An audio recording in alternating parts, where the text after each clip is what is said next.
Good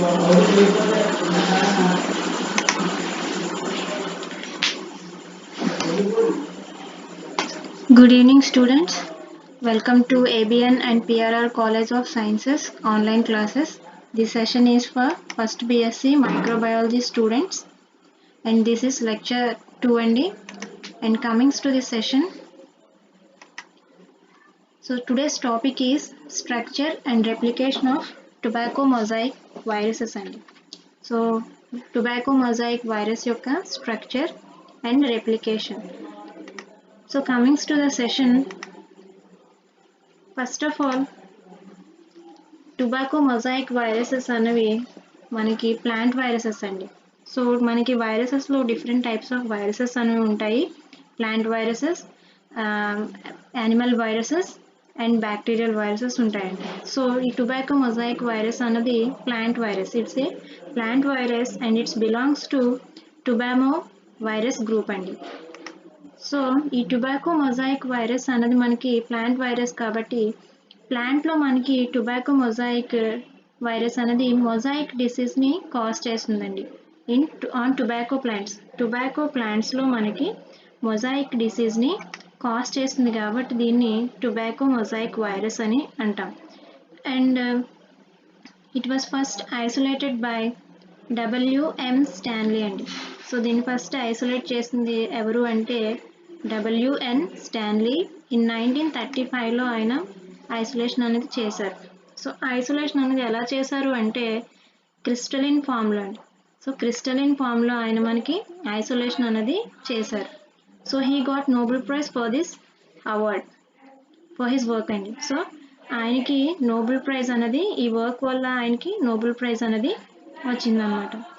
so this is all about introduction అండి. So comings to the main topic. First topic వచ్చి structure.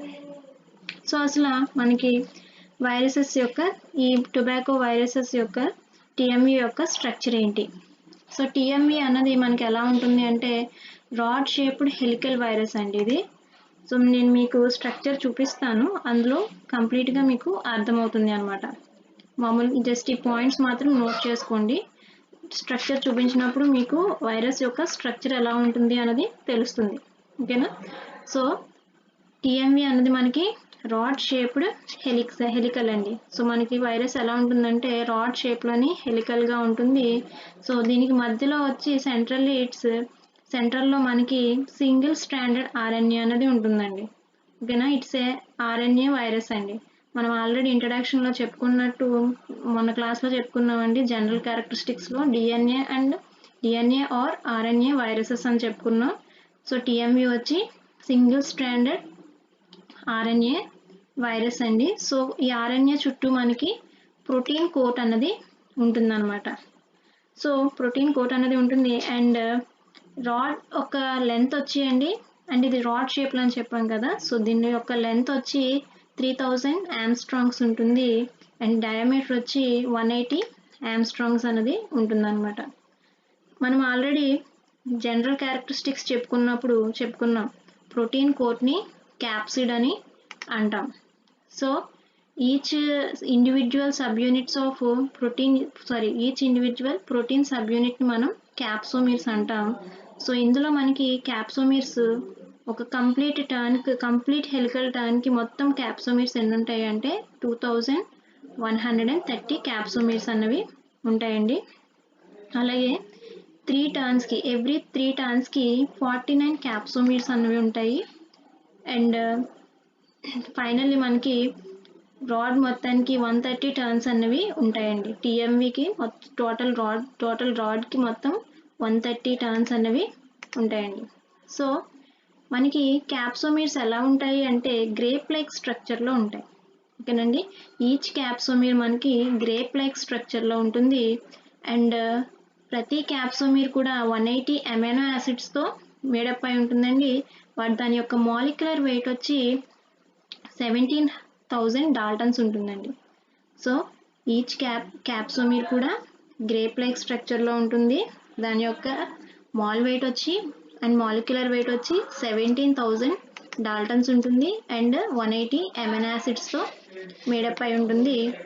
So next వచ్చి మనకి RNA అండి. RNA అన్నది total 7300 nucleotides ఉంటాయన్నమాట ఆర్ఎన్ఏలో. RNA యొక్క మాలిక్యులర్ వెయిట్ వచ్చి 25,000 డాల్టన్స్ ఉంటుందండి. So here is the structure.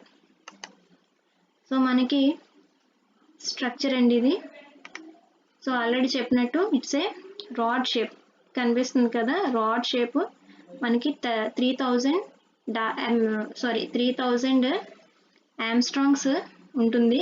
దీని యొక్క లెంత్ వచ్చి 3000 యామ్స్ట్రాంగ్స్ అండి. సో ఇది మధ్యలో ఉన్నది ఆర్ఎన్ఏ. ఆర్ఎన్ఏ అన్నది మనకి ఎలా ఉంది, హెలికల్ షేప్లో ఉంది. ఓకేనండి.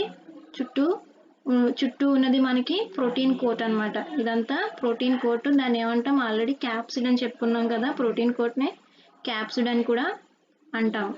సో చుట్టూ మనకి ప్రోటీన్ కోట్ అనేది ఉంటుందండి. మధ్యలో ఆర్ఎన్ఏ అనేది హెలికల్ ఫామ్లో ఉంటుంది. It's a single stranded RNA. And each protein sub యూనిట్ని మనం క్యాప్సోమీర్స్ అంటామండి. ఇవి గ్రేప్ షేప్లో ఉంటాయన్నమాట. ఓకేనండి. ప్రతి సబ్ యూనిట్ కూడా గ్రేప్ షేప్లో ఉంటాయి. సో నెక్స్ట్ వచ్చి మధ్యలో మనకి ఆర్ఎన్ఏ అనేది ఉంటుందన్నమాట. దిస్ ఈజ్ స్ట్రక్చర్ అండి. ఇది టిఎంఈ యొక్క స్ట్రక్చర్.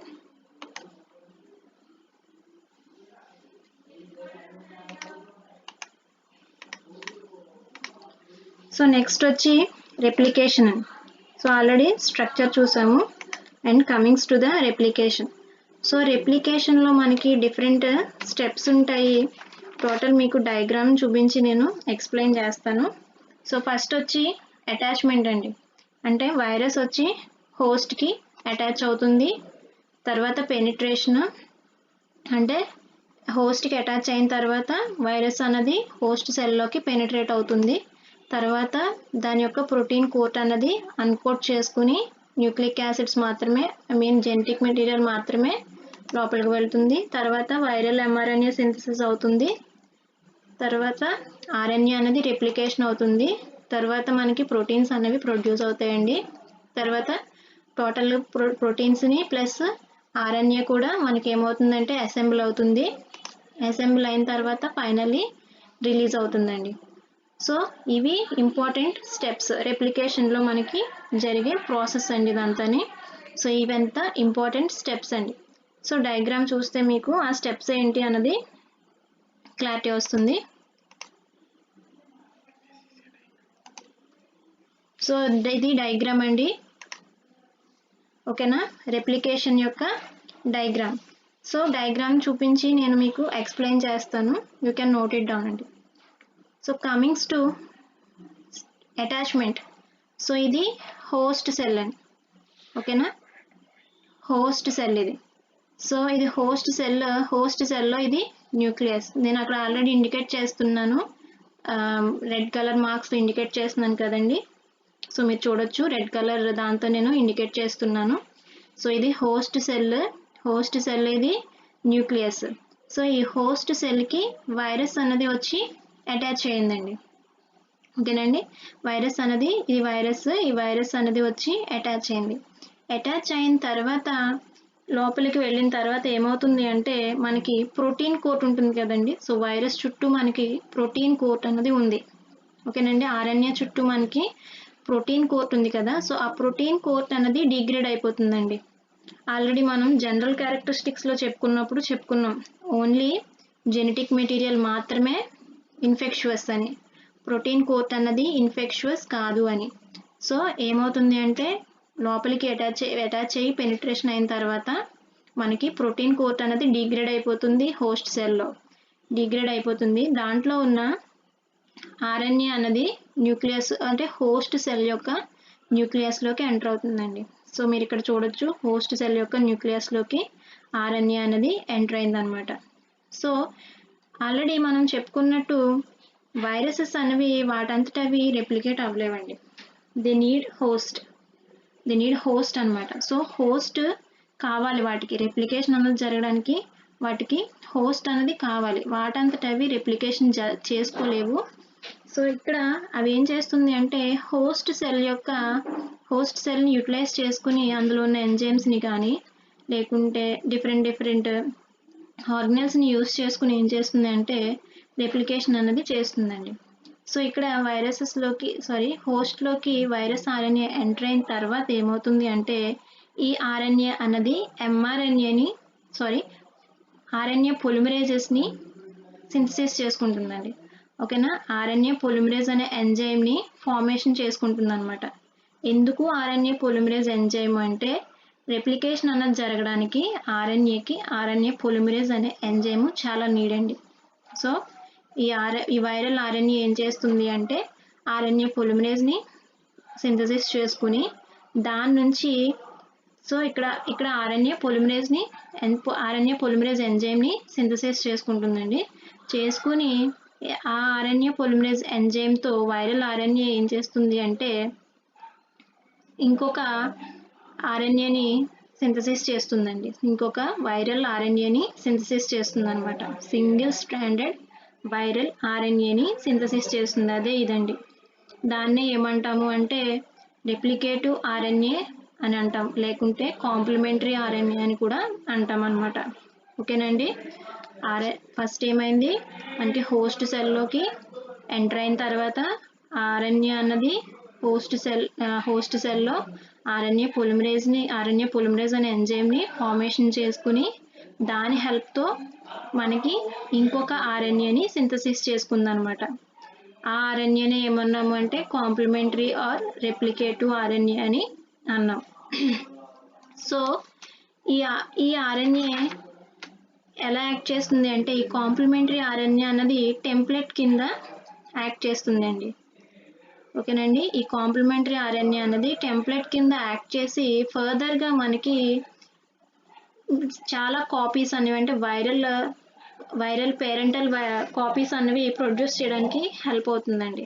ఓకేనండి, ఈ రెప్లికేటివ్ ఆర్ఎన్ఏ అన్నది టెంప్లెట్ కింద యాక్ట్ చేసి several copies of parental viral ఆర్ఎన్ఏస్ని ప్రొడ్యూస్ చేస్తుందండి.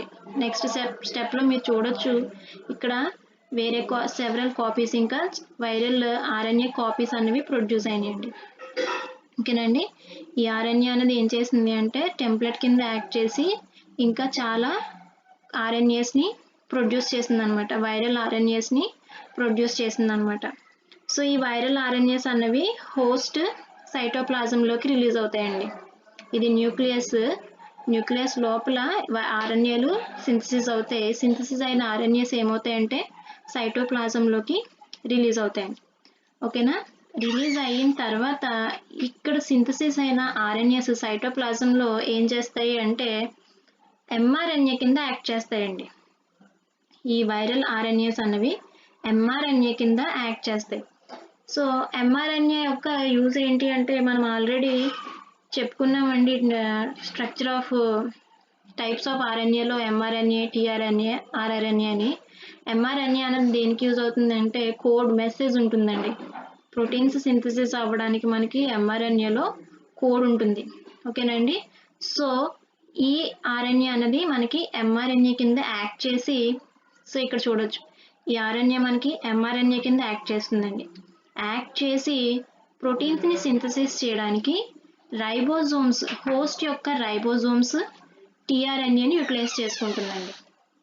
ఓకేనండి, అంటే మనకి ఇక్కడ ఎంఆర్ఎన్ఏలో కోడ్ మారిపోయింది కాబట్టి మనకి ఏం ప్రొడ్యూస్ అవుతాయి అంటే వైరల్ యొక్క ప్రోటీన్స్ని ప్రొడ్యూస్ అవుతాయండి. ఓకేనండి, మనకి ప్రోటీన్స్ ఎంఆర్ఎన్ఏ కోడ్ని బట్టి ప్రొడ్యూస్ అవుతాయి కదండి. సో ఇక్కడ ఎంఆర్ఎన్ఏ దేనిది వచ్చింది? వైరస్ది వచ్చింది. సో వైరస్ ఎంఆర్ఎన్ఏ వచ్చింది కాబట్టి మనకి వైరల్ ప్రోటీన్స్ అన్నవి ప్రొడ్యూస్ అవుతాయండి. ఓకేనా, సో ఇక్కడ మనకి వైరస్ ఎంఆర్ఎన్ఏ కింద యాక్ట్ చేసి హోస్ట్ యొక్క టీఆర్ఎన్ఏని రైబోజోమ్స్ని యూటిలైజ్ చేసుకుని ఏం చేస్తుంది అంటే దాని యొక్క ప్రోటీన్స్ని ప్రొడ్యూస్ చేస్తుందండి. సో మీరు ఇక్కడ చూడొచ్చు ప్రోటీన్ సబ్ యూనిట్స్ అండి ఇవన్నీ. వాటిని ఏమన్నాము? క్యాప్సోమీర్స్ అన్నాం. గ్రేప్ షేప్లు ఉంటాయని చెప్పాం కదా. సో క్యాప్సోమీర్స్ ప్రొడ్యూస్ అవుతాయండి. ప్రొడ్యూస్ అయిన తర్వాత సో మనకి వైరస్లో ఏముంటుంది? ఆర్ఎన్ఏ ఉంటుంది. దాని చుట్టూ మనకి క్యాప్సోమీర్స్ అంటే ప్రోటీన్ కోట్ ఉంటుందని చెప్పుకున్నాం కదా. సో ఇక్కడ ఆల్రెడీ ఆర్ఎన్ఏ ప్రొడ్యూస్ అయింది. ఓకేనండి, ఇక్కడ ఆల్రెడీ ఆర్ఎన్ఏ ప్రొడ్యూస్ అయింది, అలాగే క్యాప్సోమీర్స్ కూడా ప్రొడ్యూస్ అయినాయి. సో మనకి వైరస్ అనేది ఫామ్ అవ్వాలంటే ఆర్ఎన్ఏ ఉండాలి, దాని చుట్టూ క్యాప్సోమీర్స్ అంటే ప్రోటీన్ కోట్ కూడా ఉండాలన్నమాట. సో ఇక్కడ వైరల్ ఆర్ఎన్ఏ అనేది ప్రొడ్యూస్ అయింది. ప్రొడ్యూస్ అయిన తర్వాత ఇక్కడ మనకు ఆల్రెడీ క్యాప్సోమీర్స్ అనేవి ఉన్నాయి. నెక్స్ట్ స్టేజ్లో ఏం జరిగిందంటే ఇది వైరస్ యొక్క ఆర్ఎన్ఏకి ఈ ప్రోటీన్స్ అనేవి క్యాప్సోమీర్స్ అనేవి అసెంబ్ల్ అవుతాయండి. ఓకేనా, ఇది మధ్యలో ఉన్నది నేను ఇక్కడ ఇండికేట్ చేస్తున్నాను, చూడొచ్చు మీరు. ఈ మధ్యలో ఉన్నది వైరల్ ఆర్ఎన్ఏ అండి. ఈ చుట్టూ ఉన్నవి ఏంటి అంటే క్యాప్సోమీర్స్ అన్నవి ఆర్ఎన్ఏ చుట్టూ అసెంబ్ల్ అయినాయండి. So assemble total.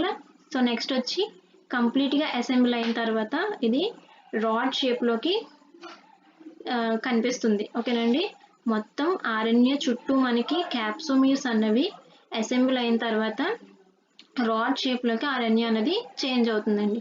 So finally మనకి వైరసెస్ యొక్క పార్టికల్స్ అనేవి ప్రొడ్యూస్ అయిపోయినాయి. సో చాలా అలాగే మనకి చాలా వైరల్ పార్టికల్స్ అనేవి ప్రొడ్యూస్ అయిపోయినాయి. వీటిని మనం విరియాన్స్ అని అంటామండి. ఓకేనా, ఎక్స్ట్రా సెల్యులార్ స్టేట్లో ఉన్నవి విరియాన్స్ అని అంటామని నేను మీకు ఆల్రెడీ జనరల్ క్యారెక్టరిస్టిక్స్ చెప్పినప్పుడు చెప్పాను. సో ఇక్కడ మనకి విరియాన్స్ అనేవి ప్రొడ్యూస్ అయ్యి ఫైనల్లీ ఏమవుతుంది అంటే ఈ విరియాన్స్ అనేవి హోస్ట్ సెల్లోంచి బయటికి వచ్చి వైరసెస్ రెప్లికేషన్ అనేది జరుగుతుందండి. So this is about replication of viruses అండి. సో ఈరోజు సెషన్ వచ్చి structure and replication of viruses. And